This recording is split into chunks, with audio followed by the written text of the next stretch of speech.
베토벤의 운명교향곡과 더불어 쌍벽을 이루고 있는 유명한 슈베르트의 미완성 8번 교향곡. 보통 교향곡은 4악장으로 구성이 되어 있습니다. 그러나 슈베르트의 미완성 8번 교향곡은 2악장으로 막을 내립니다. 젊은 시절 슈베르트가 왜 미완성으로 이 곡을 완성했을까? 그러나 후대의 브람스는 다음과 같이 평가를 합니다. 비록 2악장에 담겨져 있지만 그러나 그 2악장 속에 4악장에 들어갈 모든 것들을 다 표현해 놓았습니다. 그러므로 슈베르트의 미완성 8번 교향곡은 형식적으로 봤을 때는 2악장의 미완성 같지만 그러나 이미 완성된 곡임을 알 수 있습니다. 평가를 하고 있습니다. 오늘 사도행전 28장 마지막 절입니다. 오늘 마지막 장 마지막 절을 여러분과 함께 읽었습니다. 왠지 사도행전 28장 읽으면 많은 신학자와 또 사도행전을 읽어가는 많은 사람들이 결론이 왜 이렇게 싱거워라고 표현을 하는 경우가 종종 있습니다.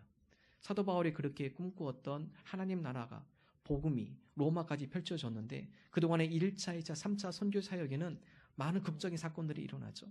그곳 가운데 많은 있는 무리들이 형성이 되어지고 그 가운데 하나님의 교회가 세워지고 많은 기사와 표적이 나타납니다. 그러나 사도 바울이 가장 고대하고 가장 그의 선교의 최종 목적지로 모았던 로마, 그곳 가운데 하나님의 복음이 전파되며 극적인 사건이 나타나지 않아요. 특별히 많은 독자들이 궁금해합니다. 사도 바울이 로마까지 간 이유가 황제의 재판을 받기 위해서 갔는데 결론이 나지 않았습니다.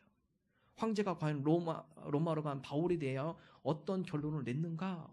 결론이 나오지 않죠. 마지막으로 사도 바울이 그것 가운데 인생을 어떻게 결말을 지었는가? 역시 사도행전 마지막 28장에 기록되지 않습니다. 그래서 많은 신학자와 독자들이 마치 미완성된 작품인 것 같습니다. 28장 그 가운데 읽어가며 오히려 더 클라이막스로 한참 올라갈 분위기가 확 꺼져버렸어요. 미완성된 것 같은 그러한 느낌을 지울 수가 없음을 우리가 함께 알 수가 있습니다. 그러나 오늘 이 누가가 사도행전을 기록한 사람이 누가이죠. 의사 누가.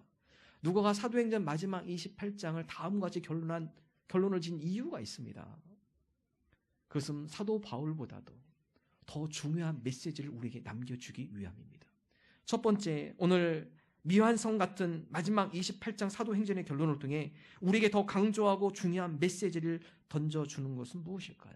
첫 번째, 누가는 오늘 사도행전 마지막 28장을 통하여서 우리에게 더 확고히 심어주고자 한 메시지, 그것은 바로 하나님 나라였습니다. 사람이 아니에요. 사도 바울이 아닙니다. 그 어떤 유명한 예수님의 제자들이 아닙니다. 사도행전 1장부터 마지막 장까지 누가가 사도행전을 통해 누누이 강조하며 그 가운데 흐르고 있는 핵심 중심 주제, 그것은 바로 하나님께서 하나님 나라를 이루어 가고 계십니다. 바로 하나님의 사람들을 통하여. 오늘 마지막 절 한번 다시 읽어보겠습니다. 23절의 말씀 함께 한 목소리 읽습니다. 하나님의 나라를 전파하며 주 예수 그리스도에 관한 모든 것을 담대하게 거침없이 가르치더라. 맨 마지막 사도 바울이 그들에게 한 마지막 모습, 그것은 바로 하나님의 나라를 전파하였다. 로마에 2년 동안 있으면서 로마 2년 동안 있는 모든 기적들이 나타나지 않아요. 표현되어 있지 않습니다. 단 2년 동안 감옥에 감금되어면서 때로는 좀 자유스러운, 죄수이지만 좀 자유스러운 모습으로 어떤 새를 내어서 어느 집에 기고하면서 사도 바울이 강조했던 것은 바로 하나님의 나라였죠. 여러분, 사도행전 처음에 시작 뭘로 시작하나요? 예수님께서 하나님 나라를 선포한 것으로 사도행전이 처음 시작이 돼요. 사도행전 1장 3절 한번 읽어볼까요? 함께 한 목소리로 읽겠습니다. 그가 고난 받으신 후에 또한 그들에게 확실한 많은 증거로 친히 살아계심을 나타내서 40일 동안 그들에게 보이시며 하나님 나라의 일을 말씀하시니라. 부활하신 예수님께서 제자들과 더불어 많은 사람들 앞에 40일이에요. 딱 40일. 40일 동안 그들과 함께 있는 유한적인 시간, 제한된 그 시간에 예수님이 제자들과 더불어 많은 사람들에게 강론한 것, 가르친 건 뭐죠? 하나님 나라입니다. 하나님 나라의 일을 말씀하시니라. 여러분, 누가가 처음에 하나님 나라를 언급해요. 예수님께서, 부활하신 예수님께서 제자들과 함께 보이시고 그 가운데 예수님께서 집중적으로 40일 동안 제자들에게 누누이 강조하며 말씀하신 것, 그것은 바로 하나님의 통치, 하나님의 나라. 오직 성령이 너희에게 임하시면 너희가 권능을 받아서 예루살렘과 유다와 사마리아와 그리고 땅끝까지 이르러 나의 증인, 즉 하나님의 나라가 너희를 통해 펼쳐질 것이다. 여러분, 이것이 28장 결론에 나와 있죠. 처음에 말씀하신 이 예수님의 이 예언, 이 말씀이 마지막 28장에 하나님 나라가 예루살렘에서 시작하여서 유대로 건너가고 사마리아로 건너가고 그리고 터키를 지나서 유럽 전체 세계의 길로 통하는 모든 세계의 길이 로마로 통한다라는 그 로마까지 하나님 나라가 확장이 되어 갔어요. 바로 사도행전은 이것을 증언하고 있는 것입니다. 사도행전에 보면은 그 많았던 사람들은 하나씩 희미하게 사라져갑니다. 예수님의 제자들 점점 희미하게 어느 순간에 사라져 버렸어요. 예수님과 제자들 함께 도왔던 7 집사들, 그들이 사마리아 땅에 흩어져서 복음을 전하지만 그들도 점점점 사라져가 버렸습니다. 바나바와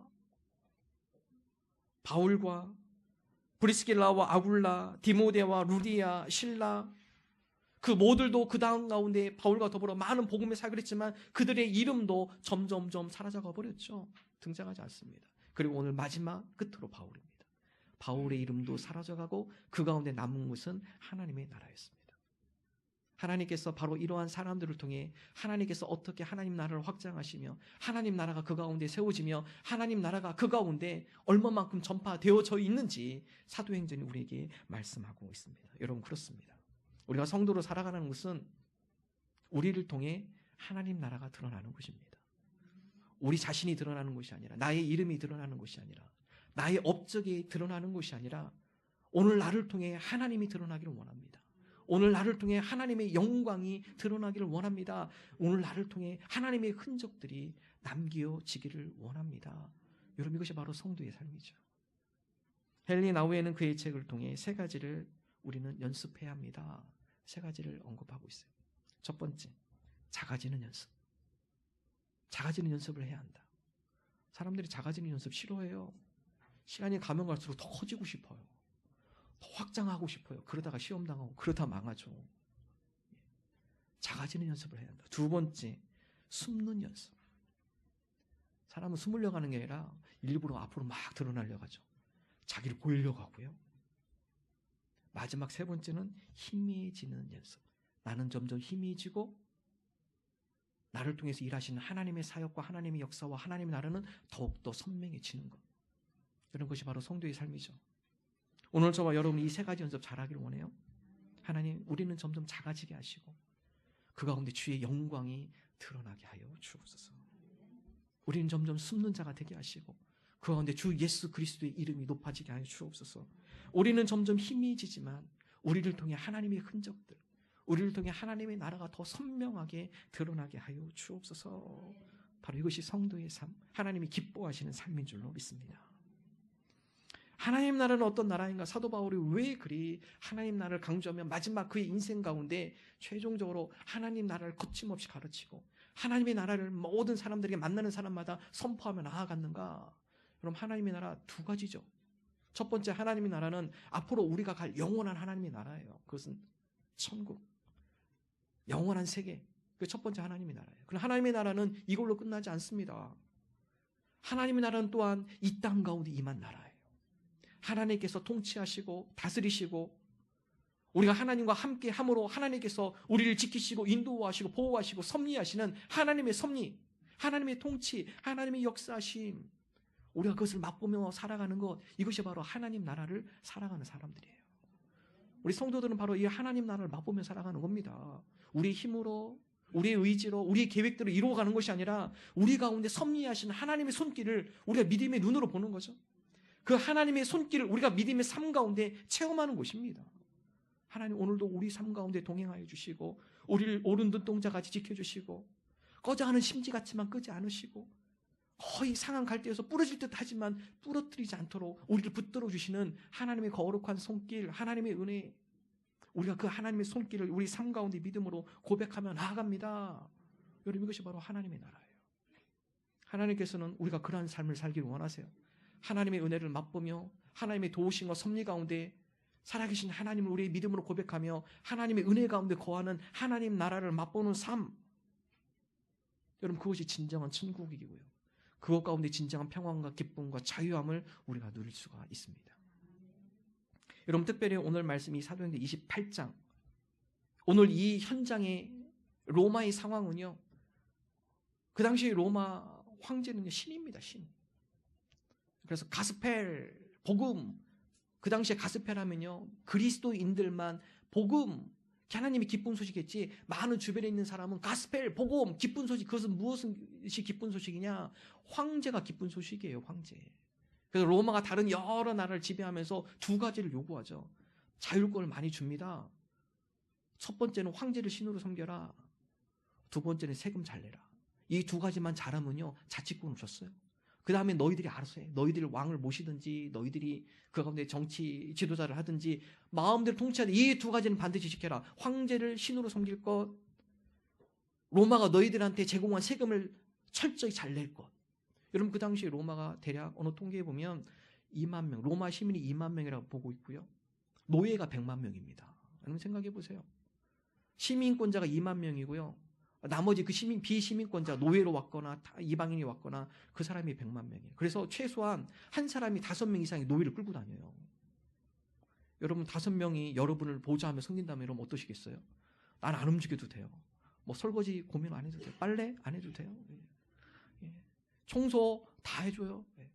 손만 까딱까딱 하면은 알아서 다 움직여줘요. 얼마나 좋습니까?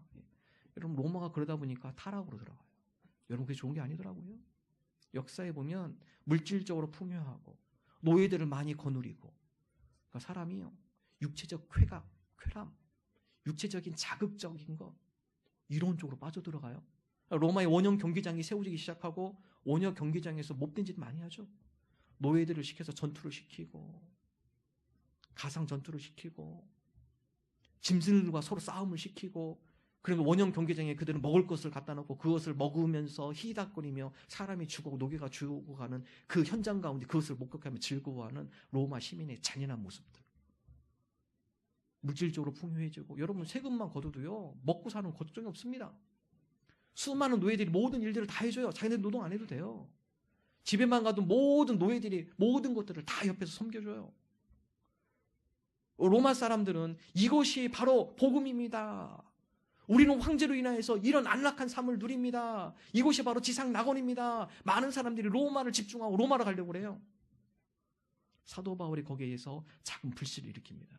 그것이 복음이 아닙니다, 여러분. 물질로 풍족하고 마음이 육체적으로 편안하고 쾌감을 느끼고 그것이 복음이 아닙니다. 사도 바울이 저항하죠. 바로 복음이라는 것은 여건과 환경이 있는 것이 아니라 우리 가운데 임재하신 하나님의 평안과 자유와 진리, 그 가운데 거하는 것, 그것이 바로 복음이에요. 복음. 여러분 우리 삶도 마찬가지입니다. 언제 여러분 마음 가운데 진정한 평안과 기쁨과 행복을 누리셨나요? 생각해 보십시오. 되돌아보십시오. 하나님과 깊은 교제를 누릴 때였습니다. 하나님과 가장 가까이였을 때예요. 우리의 신앙이 가장 뜨거웠을 때입니다. 첫사랑으로 얘기를 하죠. 하나님에 대한 사모한 마음이 있고 우리 마음속에 늘 하나님을 향한 뜨거운 마음이 있고 하나님과의 교제가 원활하게 진행되고 있고 우리 삶이 늘 하나님을 찬양하며 하나님에 더욱더 가까이 나아가고자 하는 몸부림. 여러분 그때 우리 마음이 제일 기뻤고 평안하였고 자유함을 누리고 하나님의 임재 가운데 진정한 신앙의 기쁨을 맛봤다는 사실입니다. 사도 바울은 바로 이것을 선포하는 거예요. 하나님의 나라, 하나님께서 다스리실 때 그 가운데 여러분 가운데 하나님의 평안과 기쁨과 자유함이 그 가운데 있습니다. 하나님 나라를 사모하십시오. 하나님 나라를 끊임없이 사도 바울은 로마에서 셋집에 2년간 있으면서 가르치고 선포하였습니다. 시편 말씀 다 가지고 100가지 시편 111편 10절 함께 한 목소리 읽습니다. 여호와를 경외함이 곧 지혜의 근본이라. 그의 계명을 지키는 자는 다 훌륭한 지각을 가진 자이니 여호와를 찬양함이 영원히 계속되리로다. 여러분 특별히 전반절에 보면 여호와를 경외함이 곧 지혜의 근본 뿌리예요. 뿌리. 가장 중요한 것. 그래서 지혜의 근본, 이것을 다른 번역은 어떻게 표현하느냐? 여호와를 경외함이 당신의 최고의 상태입니다. 여호와를 경외하는 것이 우리 최고의 상태예요. 최고의 상태를 바라세요? 우리 마음속에 여호와를 경외하며 여호와 하나님을 찬양하며 여호와 하나님을 사모하며 나아갈 때 우리의 상태가 최고의 상태가 되는 겁니다. 오늘 저와 여러분이 여호와를 경외함으로 우리의 삶 가운데 최고의 상태를 맞이하는 기쁨을 누리는 저와 여러분 되시기를 주님의 이름으로 축원합니다. 두 번째 오늘 말씀에 오면 사도행전 28장 미완성 같은 결론에서 우리에게 또 하나 강조하는 것이 있어요. 하나님 나라와 더불어 예수 그리스도를 강조하고 있습니다. 마지막 28절 다시 함께 한 목소리로 31절 함께 한 목소리로 읽겠습니다. 하나님의 나라를 전파하며 주 예수 그리스도에 관한 모든 것을 담대하게 거침없이 가르치더라. 두 가지 강조하잖아요. 첫 번째 하나님 나라 강조하죠. 마지막 결론적으로 사도 바울이 주 예수 그리스도에 관한 모든 것이에요. 주 예수 그리스도에 관한 모든 것, 이것을 거침없이 가르치더라. 그럼 사도 바울은 예수님을 핍박했던 사람이었죠. 예수 그리스도 믿는 사람들을 오히려 잡아서 옥에 넣고 처형시키고 스데반이 그래서 죽었잖아요. 그럼 예수 그리스도를 믿는 자를 배척한 사람이었습니다. 사도 바울이. 그가 예수님을 인격적으로 만나죠. 다메섹 도상에서 자기는 거짓인 줄 알았는데 부활하신 예수님이 사도 바울을 찾아왔고 사도 바울과 인격적 만남을 갖고 부활하신 예수 그리스도가 그분이 바로 하나님의 아들이시고 이사야 그리고 예레미야 그 이외에 많은 선지자들이 예언한 메시아구나. 그것을 체험하게 되죠. 깨닫게 되어지고 믿게 되어지죠. 23절 후반절은 다 한 가지 고백합니다. 28장 23절 후반절 함께 읽어보겠습니다. 바울이 아침부터 저녁까지 강론하여 하나님의 나라를 증언하고 모세와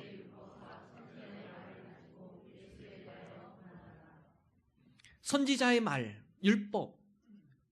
나도 예전에는 예수님을 믿지 않았습니다. 거짓인 줄 알았습니다. 그분이 메시아가 아닌 줄 알았습니다. 그러나 그분이 나를 찾아오셨고 그분을 만남으로 내가 그분이 예언자들이 예언한 메시아임을 내가 알게 되었고 그분이 하나님의 아들임을 알게 되었고 그분을 통해 우리가 죄에서부터 자유함을, 이제는 제사가 아니라 율법이 아니라 예수 그리스도의 은혜로 말미암아 우리가 거룩한 하나님 앞에 나아갈 수 있는 길을 열게 됨을 제가 알게 되었습니다. 여러분, 이것을 증언하는 거죠. 예수 그리스도에 관한 모든 것을 거침없이 증언하더라. 사도 바울이 자기가 만난 예수 그리스도, 자기를 온전히 새롭게 하며 자기의 삶을 다 뒤집어 놓았던 예수 그리스도, 그 예수 그리스도를 거침없이 전하는 거죠. 여러분, 사도행전 1장부터 마지막까지가 바로 그러한 행적의 모습이죠. 예수 그리스도, 예수님께서 말씀하신 성령의 임재가 있는 가운데 베드로가 예수 그리스도의 이름으로 선포할 때 3,000명이나 넘는 사람들이 그 가운데 회개하며 그 가운데 세례를 받는 놀라운 역사. 솔로몬 미문에 앉아있던 나면서부터 안전뱅이가 예수 그리스도의 이름을 선포하자 그 가운데 안전뱅이가 발목에 힘을 얻고 그 자리에 벌떡 일어나며 그 가운데 하나님을 찬양하고 뛰며 하나님의 영광 올렸던 기적의 말씀들. 예수님의 제자들이 감옥에 갇혔지만 그러나 그 가운데 기도하는 가운데 주님께서 감옥문을 열어주시고 그것 가운데 탈출할 수 있도록 하나님께서 놀라운 섭리와 역사하신 놀라운 모습. 에티오피아 내시가 구약의 예언한 말씀을 잘 알지 못하자 빌립이 가서 그것을 풀어줬을 때 에티오피아가 영접을 하고 그의 나라로 가서 첫 번째 목회자가 되어졌던 사건.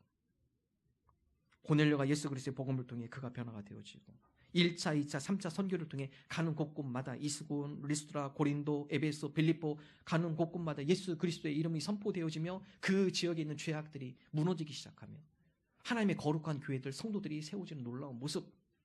사도행전 1장부터 28장까지 쭉 기록이 다 되어 있죠. 예수 그리스도에 관한 교훈, 예수 그리스도에 관한 능력.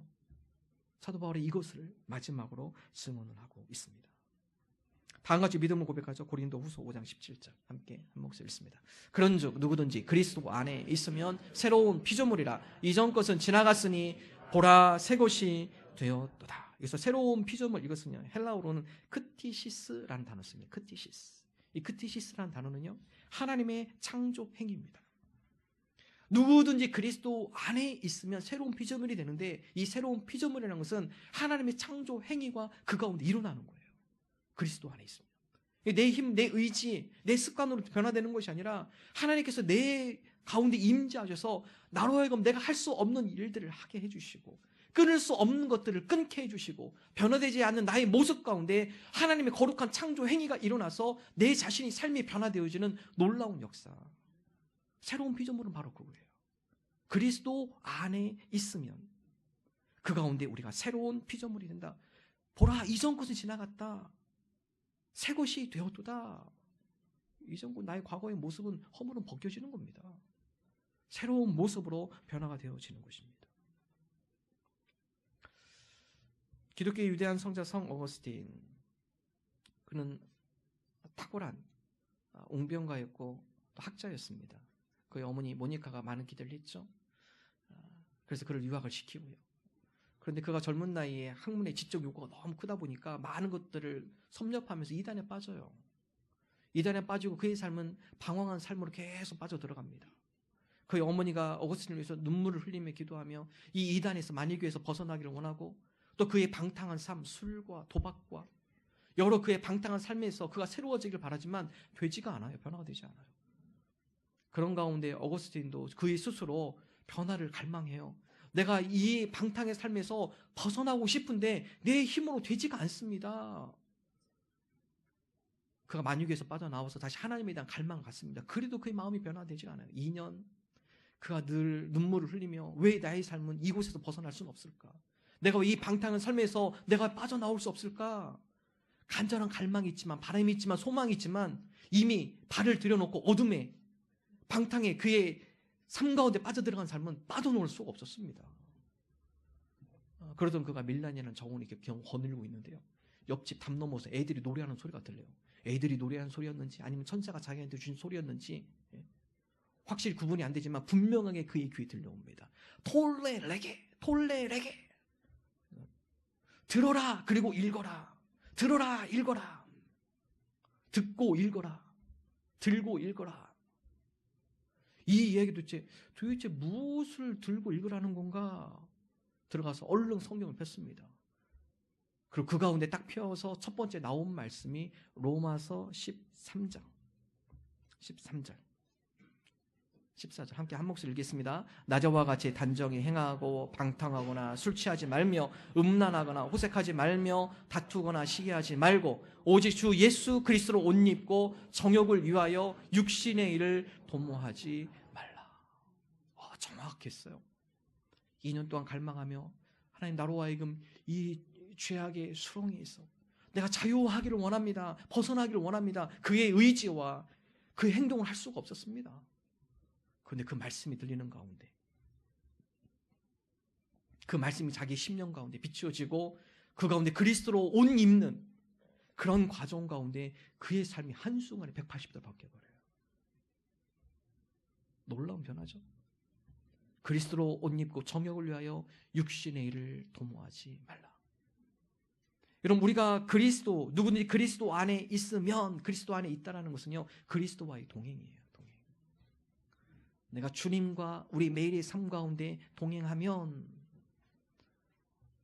우리가 새로운 피조물이 될 줄로 믿습니다. 루터는 다 한 가지 고백하죠. 내가 내 힘만 의지할 때는 패할 수밖에 없지만 그러나 대장 되신 주님께서 나와 함께 싸워주시기에 내가 늘 승리합니다. 585장 2절은 다음 같아요. 내 힘만 의지할 때는 패할 수밖에 없도다. 힘 있는 장수 나와서 날 대신하여 싸우네. 이 장수 누군가? 주 예수 그리스도 만군의 주로다. 당할 자 누구랴? 반드시 이기리로다. 루터의 고백이에요. 내 힘만 의지할 때는 패할 수밖에 없었습니다. 죄악의 수렁텅이에서 내 힘만 의지할 때는 내가 넘어지고 패하고 다시 그 속으로 빨려 들어갈 수밖에 없었습니다. 그러나 힘 있는 장수가 나를 대신하여 싸워 주실 때 그때 내가 반드시 승리한 줄로 믿습니다. 이 장수 누구인가? 주 예수 그리스도. 예수 그리스도께서 나를 대신하여 싸워 주시고 나에게 힘이 되어주시고 그 수렁에서 내가 빠져나올 수 있도록 나를 들어 올리셔서 그 가운데 벗어날 수 있도록 나를 대신하여 싸워주셨습니다. 그러므로 반드시 승리합니다. 우리가 그리스도와 연합한다. 우리가 그리스도 안에 살아간다. 이것은 그리스도와 연합이에요. 연합. 오늘 저와 여러분이 매일의 삶 가운데 그리스도 안에 주님과 연합하며 살아가기를 소망합니다. 여러분 그래서 두 가지 잘 하셔야 돼요. 자전거 바퀴라고 생각하십시오. 첫 번째 두 가지 바퀴가 잘 굴러가야 자전거 잘 가죠. 그럼 자전거도요 타다가 휘청휘청 갈 때 안 넘어지기 위해서는요 페달을 열심히 돌려야 합니다. 페달 안 돌리고 힘들다 가만히 있으면 가다가 속력이 줄어들면요 넘어지는 거예요. 페달을 열심히 돌릴 때 그때 중심을 잡고 목적지를 향해 잘 갈 수 있는 거죠. 두 가지 페달을 잘 돌려야 돼요. 첫 번째 바퀴, 이 비움의 바퀴입니다.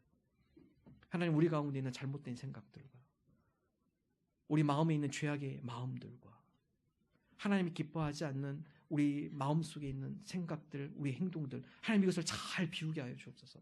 비우게 하여 주옵소서. 그래서 비움을 잘 해야 돼요. 두 번째 바퀴는 채움입니다. 주님, 나의 비어있는 이 마음에 내 생각과 세상 것들이 채워지는 것이 아니라 하나님 나라를 사모하게 하시고 그리스도 안에 그 가운데 자유함과 그리스도를 통한 진리가 우리 가운데 채워지게 하여 주옵소서. 이 두 바퀴가 잘 돌아갈 때요, 하나는 잘 비워야 하고 하나는 잘 채우셔야 돼요. 이 두 바퀴가 균형을 맞추며 원활하게 잘 굴러갈 때 넘어지지 않는 거예요. 목적지를 향해서 제대로 갈 수 있게 되어지는 것입니다. 오늘 저와 여러분 그런 인생 되기를 원해요. 주님, 내 힘으로 내 의지로 안 되는 게 너무나 많습니다. 내 힘으로 여러 가지 유혹과 어두움과 죄악의 여러 모습들 가운데 내 힘으로 안 되는 것이 많습니다. 그리스도 안에서 주님과 동행함으로 우리 여러 죄악된 모습은 잘 비우고 그 가운데 주님의 말씀과 주님의 은혜 가운데 채워지어서 우리가 여러 가지 죄악 유혹 가운데 빠져가지 않도록 우리의 삶의 방향이 주님을 향하여서 우리가 흔들리지 않고 그 목적표를 향하여, 목적점을 향하여 승리하며 나가는 주의 자녀들이 되게 하여 주옵소서. 이러한 믿음을 나가는 저 여러분 되기를 주님의 이름으로 축원합니다. 아니에요. 오늘 사도행전 28장은 우리에게 또 다른 한 장을 제시하고 있습니다. 사도행전 29장이에요. 사도 바울은 사도행전 28장까지 그의 삶을 누누이 누가를 통해 기록을 해나가며 여러 고난과 환난과 어려움들이 얼마나 많아요. 그러나 사도 바울과 예수님의 제자들과 사도 바울의 동역자들 그들 마음 가운데 그리스도의 심장이 있었습니다. 하나님 나라에 대한 심장이 있었어요. 여러 감옥 생활, 풍파의 위험, 강도의 위험, 여러 핍박과 환난의 위험, 그러나 그들 가운데 그리스도의 심장, 하나님 나라에 대한 심장이 뛰는 가운데 그들이 멈추지 않은 것이죠. 여러 가지 어려운 환경을 그들이 돌파할 수 있었던 것, 하나님 나라에 대한 심장과 비전을 갖고 나아갈 때 어려움을 다 뚫고 지나온 것을 28장이 결론적으로 우리에게 보여주고 있죠. 이제는 우리가 해야 할 때입니다. 하나님, 이제 우리가 사도행전 29장을 써 내려갑니다. 그동안 주님의 제자들과 주의 사도들과 또 바울과 비롯한 여러 동역자들이 하나님 나라의 심장을 가지고 여러 고난과 어려움이 있지만 그 모든 것들을 뚫고 극복하며 나아갔던 것처럼, 그리고 그 가운데 하나님 나라를 맛보았던 것처럼 우리 가운데 하나님 나라에 대한 사모함이 있게 하시고 하나님의 통치에 대한 기대가 있게 하시고 하나님과 동행함으로 우리 삶에 여러 가지 어려움과 환난이 있다 할지라도 그것을 돌파하는 믿음의 십자가의 군병들이 되게 하여 주옵소서. 이제 우리가 써나가는 거예요. 28장으로 끝나는 것이 아니라 우리에게 29장을 써주도록 여백을 남겨놨습니다.